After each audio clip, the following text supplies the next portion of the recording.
I don't know about you, but when I want to insert multiple rows using this traditional method, it kind of gets annoying.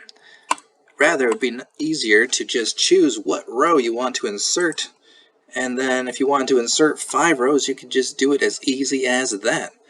You can also insert columns by the same method. You choose the column you want to insert after, and then you set how many columns you want to insert.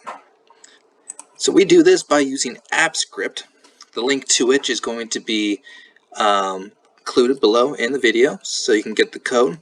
We're going to just copy this over and walk you through how you add this to your spreadsheet. So you go into extensions, AppScript. AppScript will open. If it opens, go to extension, AppScript. Here we go. And now we're going to delete what a code is in there, paste our code, hit save. Now we can hit refresh. It is going to load, and we should see here that our hang on a second.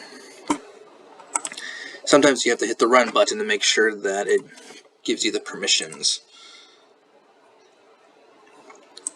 So this code is written and not a published app, which is why I get the alert.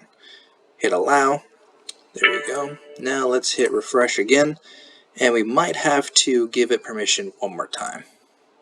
Insert row. Oh, here we go. So now you can choose the row you want to insert and how many rows you want to insert. So if you found this video helpful, don't forget to hit that like button and don't forget to subscribe. Let's try this one more time. I was freezing up there for a bit. There we go. 5 rows. Boom. 5 rows inserted. Yeah, again, source code below.